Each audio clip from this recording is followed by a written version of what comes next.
कर्ज ने ली एक व्यापारी की जान।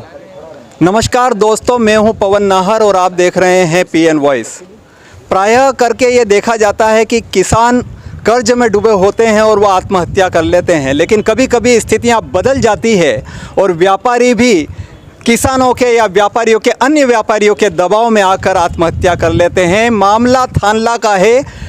प्रवीण भागीरथ जी राठौड़ एक युवा है और उसने 2 दिन पहले ही दवाई पीकर आत्महत्या कर ली। मामला सामने तब आया जब उनकी पत्नी यहाँ पर थानला पुलिस थाने में आई और एक आवेदन दिया, और आवेदन देने के बाद में उन्होंने कुछ अन्य किसानों पर और अन्य लोगों पर आरोप लगाया कि वो उन्हें जो पैसा था सोयाबीन के लेन देन के रूप में एक पैसा था, उस पैसे के लेन देन के रूप में बार बार टॉर्चर करते थे, दबाव करते थे और उन पर सालाना 4 लाख रुपए से ज़्यादा का ब्याज जोड़ लेते थे और हर माह आकर खड़े हो जाते थे, डराते थे, धमकाते थे और इस तरह से उसकी स्थिति को इस तरह से कर दिया कि उसने आखिर में अपनी जान दवाई पीकर ले ली। आइए हम उनके परिजनों से बात करने का प्रयास करते हैं। यहाँ पर उनके सारे परिजन मौजूद हैं। उनकी पत्नी तो किसी भी बात को कहने में सहज महसूस नहीं कर रही है, लेकिन जो उनके अन्य परिजन हैं, उनके भाई बंद हैं, वो क्या कहते हैं, देखिए ये पूरी रिपोर्ट। ये प्रवीण भागीरथ राठौड़, ये वो नारेला वाला जो सोयाबीन लिए थे उसमें इसको पेमेंट भी दे दिया, वो पूरा फाइनल हो गया। उसके बाद ये आता है, उसको धमकाता है और एक आध बार तो ये घर पे बंदूक लेके 4 गाड़ियों के साथ भी आया था।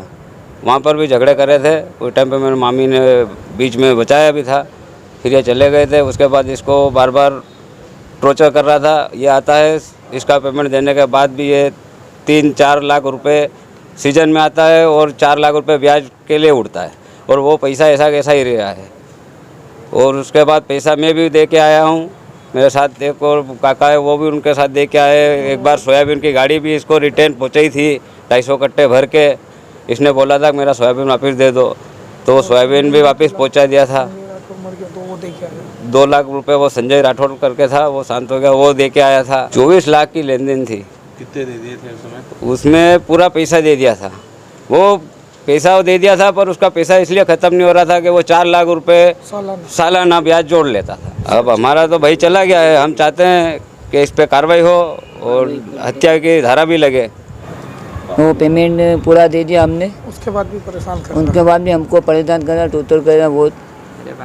और मेरे भाई को डराता था, धमकाता था और फोन लगाता था उसको बार बार।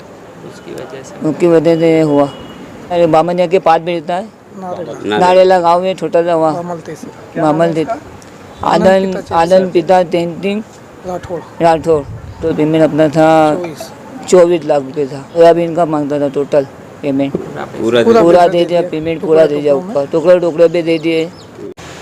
कर्ज में डूबे इंसान का आत्महत्या का मामला नया नहीं है, लेकिन प्रशासन को तब पता चलता है जब घटना हो जाती है। ताज़ा मामला थानला के युवा अनाज व्यापारी प्रवीण भागीरथ राठौड़ की आत्महत्या से जुड़ा हुआ है।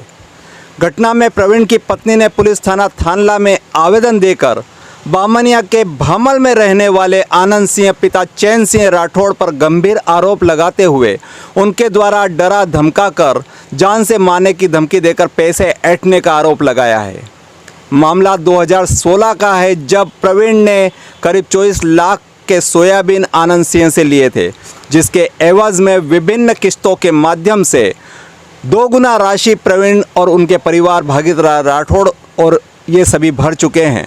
लेकिन फिर भी ब्याज पर ब्याज चढ़ाकर अब भी पैसे की मांग की जा रही है और डरा धमका कर प्रवीण से पैसे लेने का यह साजिश रची जा रही है, जिसके चलते प्रवीण तनाव में आ गया और प्रवीण ने सल्फास की गोलियां खाकर जान दे दी। बताया जाता है कि आनंद सिंह 2 दिन पूर्व भी घर पर आकर बहुत गाली गलौज कर गया, जान से मारने की धमकी देकर गया था, जिसके चलते प्रवीण ने आत्महत्या जैसा बड़ा कदम उठा लिया है। हालांकि पुलिस ने मर्म कायम करते हुए आवेदक के आवेदन के आधार पर जांच कर रही है। थानला नगर के व्यवसायी है प्रवीण राठौड़। इनके द्वारा दवाई पीकर के आत्महत्या कर ली गई थी, जिस संबंध में पुलिस के द्वारा मर्ग कायम किया गया है।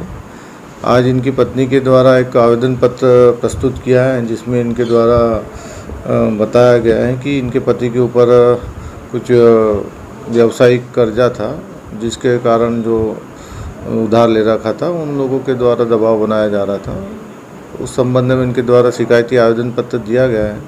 चूँकि प्रकरण मार्ग जांच चल रही है, इसमें हमारे द्वारा इस आवेदन में जो तथ्य इनके द्वारा बताए गए इसकी भी जांच की जाएगी और जांच उपरांत जो भी तथ्य और साक्ष्य आएंगे उसके अनुरूप वैधानिक कार्रवाई की जाएगी।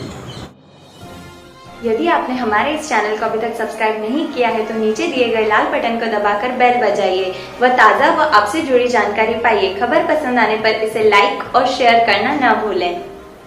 आज के लिए बस इतना ही। बहुत जल्द फिर मुलाकात होगी आपकी ही आसपास की खास घटना व मुद्दों के साथ। तब तक के लिए नमस्कार।